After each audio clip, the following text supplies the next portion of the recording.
لله نحمده ونستعينه ونستغفره ونعوذ بالله من شرور أنفسنا ومن سيئات أعمالنا من يهده الله فلا مضل له ومن يضلله فلا هادي له وأشهد أن لا إله إلا الله وحده لا شريك له وأشهد أن محمدا عبده ورسوله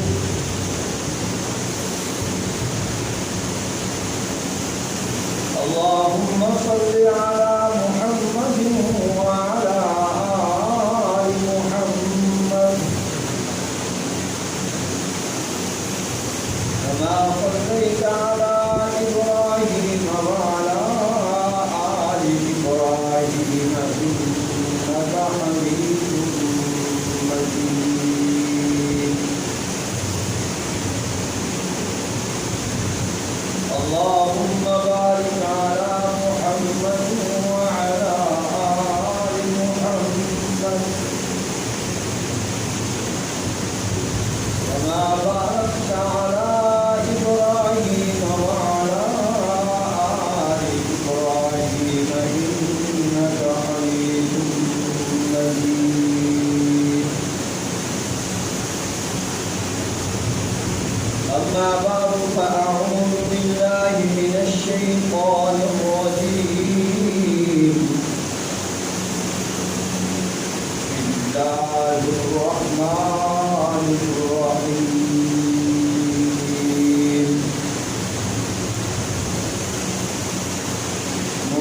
محمد رسول الله والذين آمنوا معه أشداء على الكفار رحماء بينهم تراهم ركعا سجدا يبتغون فضلا من الله ورضوانا سيماهم في وجوههم من أثر السجود ذلك مثلهم في التوراة ومثلهم في الإنجيل كزرع أخرج شطأه فآزره فاستوى على سوقه يعجب الزرع ليغيظ بهم الكفار وعد الله الذين آمنوا وعملوا الصالحات منهم مغفرة وأجرا عظيما رب اشرح لي صدري ويسر لي أمري واحلل عقدة من لساني يفقهوا قولي رب زدني علما رب زدني علما رب زدني علما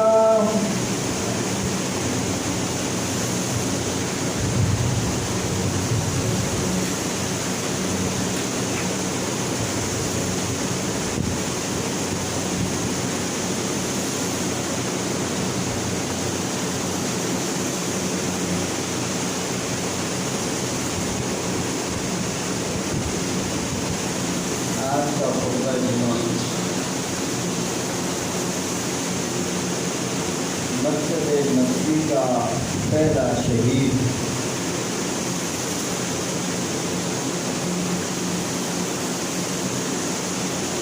جناب حضرت عمر فاروق رضی اللہ تعالی عنہ کے فضائل اور مناقب پر ہوگا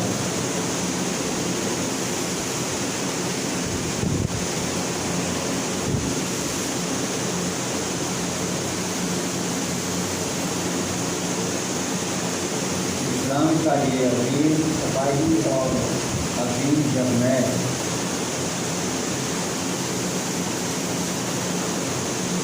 مسئلہ رسول پر یکم محرم الحرام کو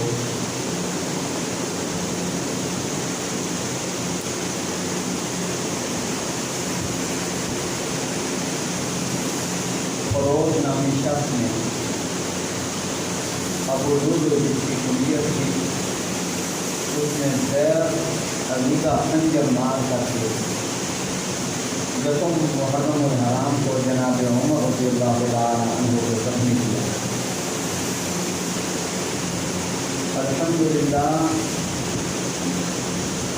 اہل اسلام کی ابتدا بھی قربانیاں ہیں اور انتہا بھی قربانیاں ہیں۔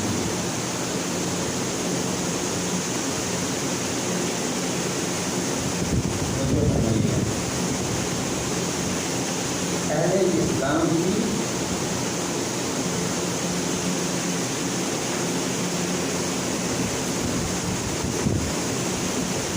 بنیاد بیس آغاز بھی قربانی سے شروع ہوتا ہے اور اہل اسلام کا انجام اور اختتام بھی قربانی سے ہوتا ہے۔ جہاں حضرت اسماعیل علیہ السلام کی قربانی پر سال ختم ہوتا ہے تو ساتھ ہی جناب عمر امام حسین رضی اللہ تعالی عنہ کی قربانیوں پر نئے سال کا آغاز ہو جاتا ہے۔ گویا کہ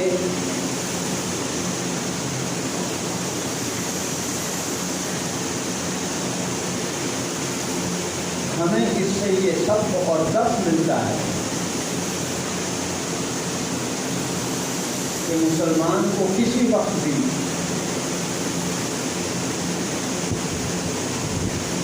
اپنی جان اور اپنا مال قربان کرنے سے گریز کرنا نہیں چاہیے۔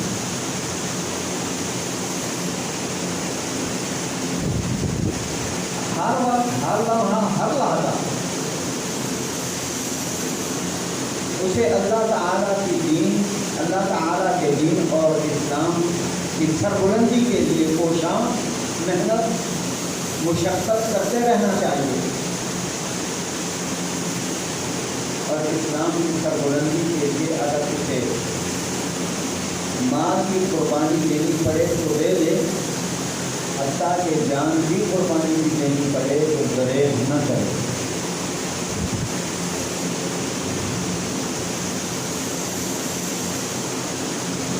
آئیے دیکھتے ہیں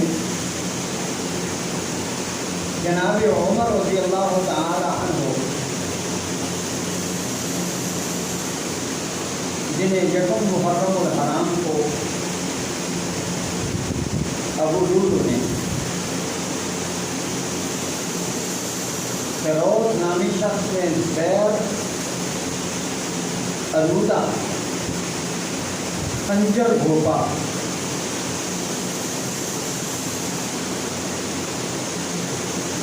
اس شخصیت کے فضائل کیا ہے، مناقب کیا ہے، عظمت کیا ہے۔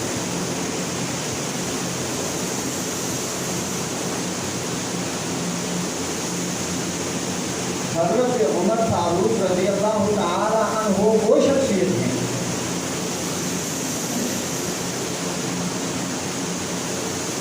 جن کے فضائل و مناقب میں صرف یہ بات ہی کافی ہے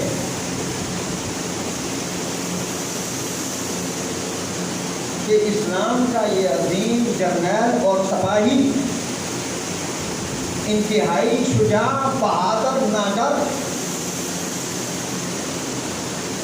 اور اتنا شجاع، بہادر اور اتنا ناگر کہ نبی کریم صلی اللہ علیہ وسلم جس کو خطاب کر کے فرماتے ہیں یا ابن الخطاب، اے خطاب کے بیٹے، والذی نفسی بیدہ، اس ذات کی قسم ہے کہ جس ہاتھ میں محمد رسول اللہ صلی اللہ علیہ وسلم کی جان ہے، آپ قسم اٹھا کر کے فرماتے ہیں ابن خطاب کے بیٹے ما لقیک الشیطان، یہ بخاری مسلم کی حدیث ہے، سالکن فجن قط الا سلک فجن غیر فجک، اے عمر جس راہ سے آپ چلتے ہو شیطان کو جرت نہیں ہوتی کہ اس شیطان اس راہ سے چلے، جس راہ سے آپ چلتے ہو شیطان وہ راہ چھوڑ کر کے دوسری راہ اختیار کر لیتا ہے۔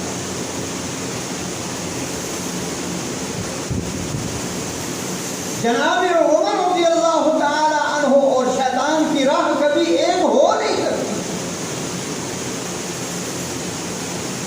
وہ جو انسان کا اصلی اور ابدی دشمن ہے، لیکن اس کو ضرورت نہیں ہے کہ جناب عمر رضی اللہ تعالی عنہ کی راہ کو اختیار کرے۔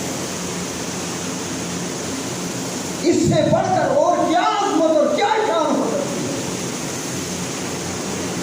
دوسرے مقام پر پیغمبر خدا احمد مجتبی سرور کائنات صلی اللہ علیہ وسلم نے فرمایا ان الشیطان لا یخاف منک عمر، عمر آپ سے شیطان ڈرتا ہے۔ ان الشیطان لا یخاف منک عمر، عمر آپ سے شیطان ڈرتا ہے۔ اور تیسرا فرمان پیغمبر کا،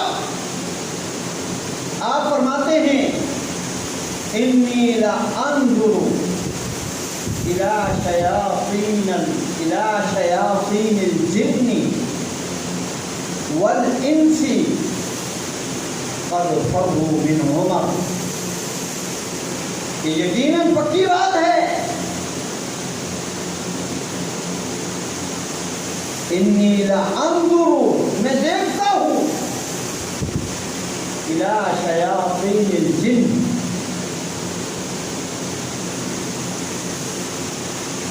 شیطانوں کی طرف جو جنوں میں سے ہیں، اور وہ شیاطین جو انسانوں میں سے ہیں، میں انہیں دیکھتا ہوں قد فروا من عمر، یقیناً وہ عمر سے بھاگتے ہیں۔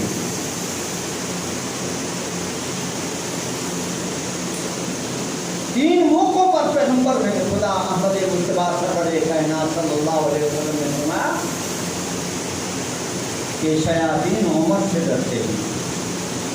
کیا وہ شخصیت تھی، کیا کمال تھا ان میں۔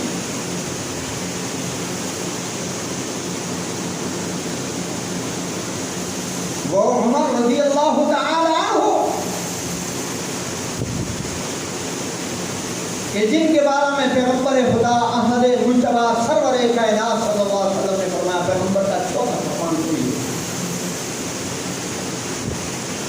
لو کان بعدی نبی لکان عمر بن الخطاب، اگر میرے بعد کوئی نبی ہوتا تو عمر بن خطاب رضی اللہ تعالی عنہ وہ شخصیت ہے، ان میں وہ ساری خوبیاں اور صلاحیتیں موجود ہیں جو ایک پیغمبر اور رسول اور نبی میں ہو سکتی ہیں۔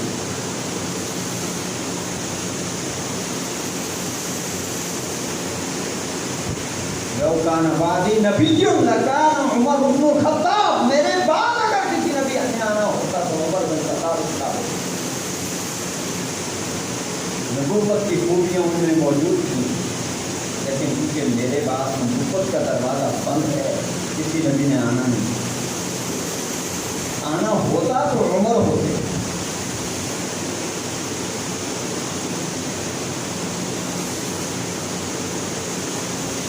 اور پیغمبر خدا احمد مجتبی سرور کائنات صلی اللہ علیہ وسلم نے فرمایا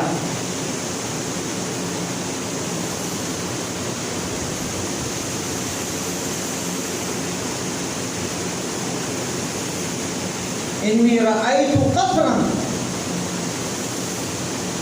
یقیناً میں نے قصر کو دیکھا. یہ 5واں فرمان ہے پیغمبر کا.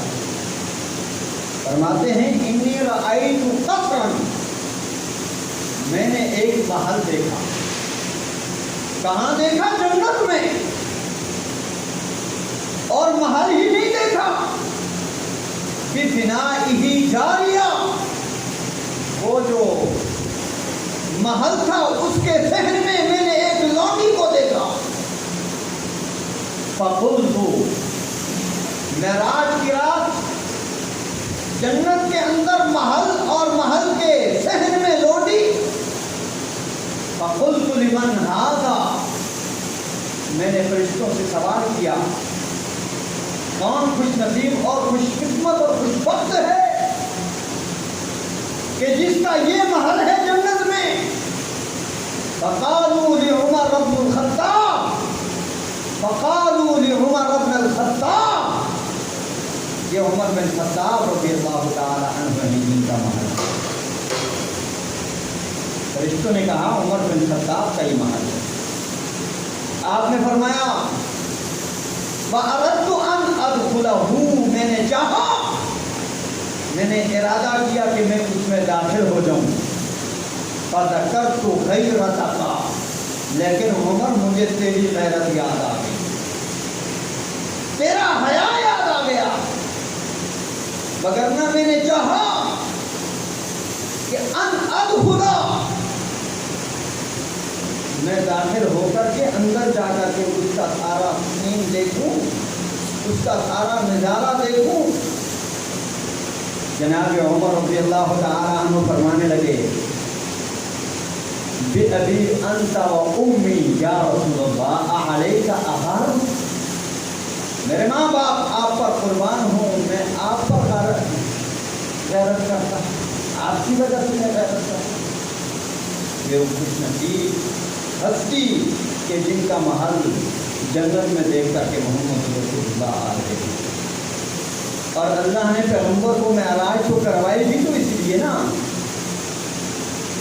لِنُرِيَهُ مِنْ آیاتنا، تاکہ ہم اپنے نبی کو، اپنے رسول کو، اپنے لاڈلے پیغمبر کو اپنی آیات دکھائیں. ان کے وفاداروں کا، ان کے جانصاروں کا، ان کے اصحاب کا مرتبہ کیا ہے، مقام کیا ہے، شان کیا ہے، جنت میں آ کر کے وہ دیکھ لیں. یہ عمر ہیں رضی اللہ تعالی عنہ. لیکن اس کے باوجود جن سے شیطان ڈرتا ہے، اس کے باوجود جنت میں جن کا محل ہے، اس کے باوجود پیغمبر جن کے بارے میں یہ فرمائیں کہ نبوت کی خوبیاں عمر میں موجود ہیں، لیکن کیا کروں، نبوت کا بوہا بند ہو گیا ہے، دروازہ بند ہے، میرے بعد کسی نبی نے آنا نہیں ہے، آنا ہوتا تو عمر ہوتے. لیکن اس کے باوجود جناب عمر رضی اللہ تعالی عنہ کو یہ خوف ہے، یہ ڈر ہے، اللہ کا اس قدر خوف ہے، اللہ کا اس قدر ڈر ہے. ارے جن کا کوئی گناہ نہیں ہے، اتنی جن کی خوبیاں ہیں، اتنی جن کی بلائیاں ہیں، اسلام میں آ کر کے جن سے کوئی خاص لذت ہوئی ہی نہیں، اس کے باوجود پھر بھی پیغمبر صلی اللہ علیہ وسلم سے کئی مرتبہ سنا، عشرہ مبشرہ میں ہیں یہ شامل. یہ 10 اصحاب جن کو پیغمبر نے ابھی یہ زمین پر چلتے پھرتے جنت کی بشارت کی، جناب عمر ان میں شامل ہیں. لیکن اس کے باوجود بوقت وفات بے چین ہیں، بے سکونی ہے، بے قراری ہے. ابن عباس پوچھتے ہیں وجہ کیا ہے، اتنے پریشان کیوں ہیں؟ وہ فرماتے ہیں واللہ، اللہ کی قسم، لو ان لی طلاع الارض ذهبا لابتغيت من عذاب اللہ عز وجل قبل ان اراہ. آج دنیا کو چھوڑ رہا ہوں، دنیا سے جا رہا ہوں، نجات کی فکر ہے، آخرت کا غم ہے، آخرت کا ڈر ہے. اور اللہ کی قسم اگر زمین بھر کر کے میرے پاس سونا ہو تو اللہ کے عذاب کو دیکھنے سے پہلے میں وہ اللہ کی راہ میں فدیہ دے دوں گا، کیا دے دوں، صدقہ کر دوں، اس سے پہلے کہ میں اس کا عذاب دے دوں۔ حالانکہ یہ وہ لوگ ہیں جن کے بارے میں رب تعالیٰ فرماتے ہیں لا يسمعون حسیسها، ارے یہ تو وہ ہیں جو جہنم کی آواز تک نہیں سنیں گے، جن کو جہنم کی آواز بھی نہیں سنائی جائے گی، یہ تو نصیب ہیں، لیکن اس کے باوجود خوف ہے، غم ہے، ڈر ہے۔ کہتے ہیں لو ان لی طلال الارض، یہ بخاری کا فرمان ہے، بخاری میں یہ روزے بالکل یہ روشن ہے، یہ پیغمبر کا فرمان۔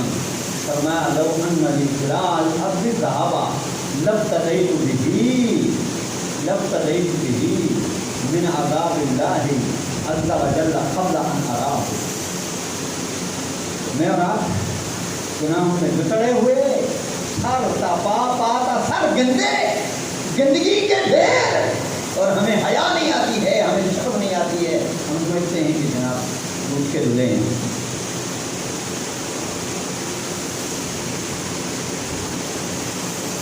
ہمارا ظاہر بھی گندا، ہمارا باطن بھی گندا، نہ کوئی سیرت ہے، نہ اخلاق ہے، نہ کردار ہے، کچھ بھی تو نہیں ہے۔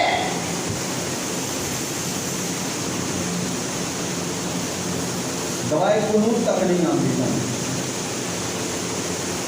سڑی آتی ہے۔ اسی راستے سے میں کیا کرنا نا، جب اصحاب پیغمبر خدا صلی اللہ علیہ وسلم کے اصحاب کی زندگی یاد آتی ہے، انہوں کی زندگی نظر آتی ہے، تو پھر آتی کوئی شاید نہیں ہوگی نا۔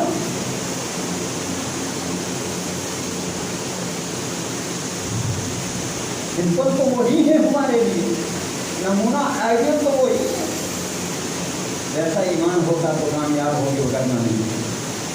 کون عمر رضی اللہ تعالیٰ عنہ، جن کے بارے میں پیغمبر فرماتے ہیں ان اللہ جعل الحق علی لسان عمر وقلبہ، لوگو عمر کی زبان پر بھی، عمر کے دل پر بھی اللہ نے حق کو جاری کر دیا ہے۔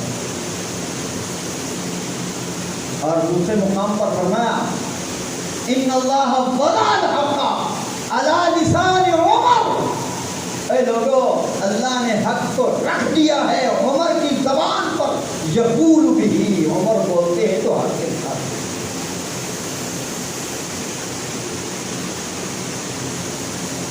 کون عمر؟ فرماتے ہیں وافقت ربی، میں نے اپنے رب کی موافقت کی، فی ثلاث، تین امور میں، تین معاملات میں، تین مسئلوں میں میں نے اپنے رب کی موافقت کی۔ واہ کیا شان ہے، کیا عظمت ہے، کیا مرتبہ ہے، کیا مقام ہے۔ شریعت کے تین مسئلے ہیں جن میں میری رائے تھی کہ وہ قیامت تک قانون بن جائیں، اللہ نے میری اس رائے کی رعایت کی اور واقعی قرآن بنا کر، قانون بنا کر قیامت تک کے لیے اس کو قانون بنا دیا، جاری ہو گیا۔ فرماتے ہیں ایک مسئلہ تھا مقام ابراہیم کے سلسلے میں، پیغمبر کو میں نے رائے دی، اللہ کے نبی، اللہ کے رسول، عمر یہ چاہتا ہے، عمر کی یہ رائے ہے، عمر کو یہ پسند ہے کہ طواف کے بعد، عمرے کے دوران اور حج کے دوران مقام ابراہیم پر 2 رکعت نماز پڑھی جائے۔ یہ تو عمر کی رائے ہے نا، لیکن عمر کی رائے، عمر کی عظمت کیا ہے کہ عمر کی رائے کا رحمان رب تعالی رعایت کرے، ان کی رعایت کرے، ان کی رائے کی، ان کی رائے کو اتنی اہمیت دے کہ قرآن بنا کر قانون بنا دے، قرآن نازل کر کے قانون بنا دے۔ فرمایا وَاتَّخِذُوا مِن مَّقَامِ إِبْرَاهِيمَ مُصَلًّى، واتخذوا من مقام إبراهيم مصلى. جبریل یہ آیت سے جو نا محمد کریم صلی اللہ علیہ وسلم کے قلب اطہر پر اس کو نازل کر دو اور کہہ دو جو عمر کی رائے ہے زمین پر فرش پر وہی رب العالمین کی رائے ہے عرش معلیٰ پر. جو عمر زمین پہ چاہتے ہیں عمر کا رب عرش پہ وہی چاہتا ہے. عمر کی بات کو عمر کی رائے کو رب قرآن بنائے اس سے بڑھ کر عظمت اور شان ہو جائے.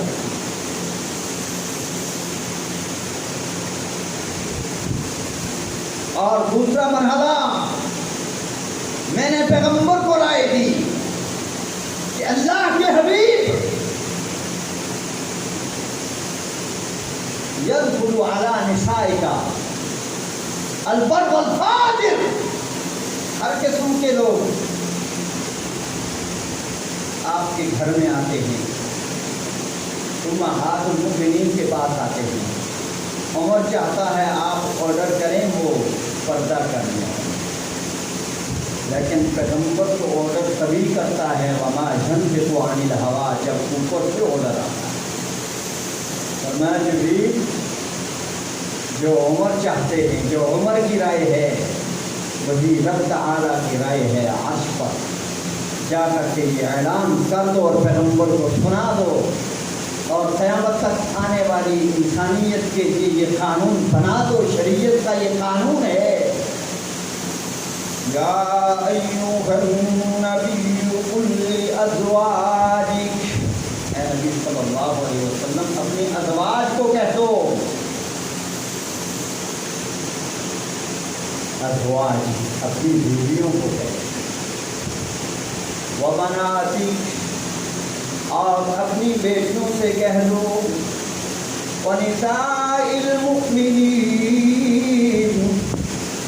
اور مومن عورتوں سے کہہ دو، یدنین علیہن من جلابیبہن، ضرورت کے وقت باہر نکلیں تو وہ اپنی اوڑھنیاں اوڑھ لیا کریں، باپردہ ہو کر کے نکلیں. یہ آرڈر کے نام ہے نبی کی ازواج میں، نبی کی بیویاں، نبی کی گھر والیاں.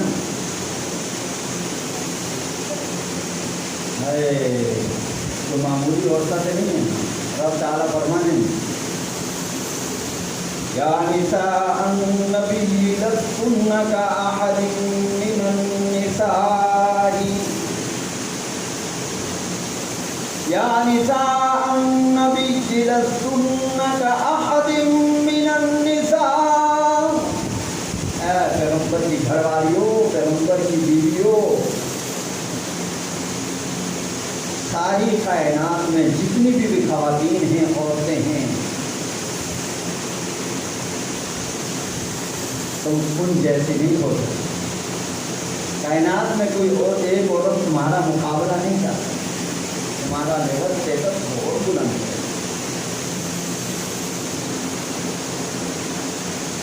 انہوں نے آرڈر کیا جا رہا ہے کس کا پردے جا رہا ہے. فرمایا ذالک ادنیٰ ان یعرفن فلا یؤذین. یہ پردہ کیا ہے؟ ذالک ادنیٰ ان یعرفن فلا یؤذین. یہ پردہ جو ہے نا، یہ اہل ایمان کی پہچان ہے، یہ ان کی شان ہے، یہ ان کی آن ہے. ذالک ادنیٰ ان یعرفن، یہی پہچان ہے اہل ایمان کی، خواتین کی، کہ جو باپردہ ہوں گی وہ اہل ایمان ہیں. فلا یؤذین، باپردہ ہو کر کے نکلیں اپنی پہچان کو، تاکہ ان کی پہچان ہو. فلا یؤذین اور نہیں. کیونکہ بے پردہ خواتین اس معاشرے میں لونڈیاں جو تھیں نا وہ بے پردہ تھی، آزاد اور شریف اور اسلام کو ایکسپٹ کرنے والی جو خواتین تھی ان کی پہچان تھی لوگوں کا پردہ۔ اللہ ہدایت کے لیے ایسا سارے ہیں اس معاملے کے اندر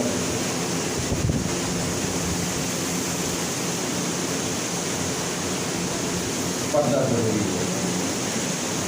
پردے کے حوالے میں ایک اور آیت ہے، فرمایا وَإِذَا سَأَلْتُمُوهُنَّ مَتَاعًا فَاسْأَلُوهُنَّ مِنْ وَرَاءِ حِجَابٍ۔ اے پیغمبر کے اصحاب، جب آپ خواتین امہات المؤمنین سے سوالات کرو، مسائل پوچھو تو پردے کے پیچھے سے پوچھا کرو، کیونکہ خواتین گھر میں پردہ تو نہیں کرتی، چہرے کا پردہ تو نہیں ہوتا نا گھر میں، تو گھر میں جب آپ خواتین سے سوال کرو پردے کے پیچھے سے، دروازے کے باہر سے سوال کرو، مطلب تو جناب عمر رضی اللہ تعالیٰ عنہ فرماتے ہیں تیسرا مسئلہ، تیسری رائے میری یہ تھی، بدر کے قیدی آئے، تقریباً کتنے افراد تھے جو قیدی بن کر کے آئے تھے پتہ نہیں، بدر کے قیدیوں کی تعداد کتنی تھی؟ 70 قیدی۔ اور قیدی آئے تو نبی کریم صلی اللہ علیہ وسلم نے نا مشورہ شروع کر لیا، اللہ کہہ رہا ہے پیغمبر وَشَاوِرْهُمْ فِي الْأَمْرِ کہ آپ نا مشورہ کریا کرو،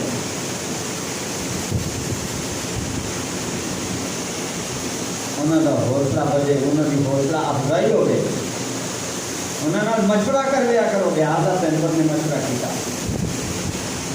صدیق اکبر رضی اللہ تعالیٰ عنہ رقیق القلب اور نرم دل آدمی تھے، کہنے لگے میری رائے تو یہ ہے کہ انہیں چھوڑ دیا جائے،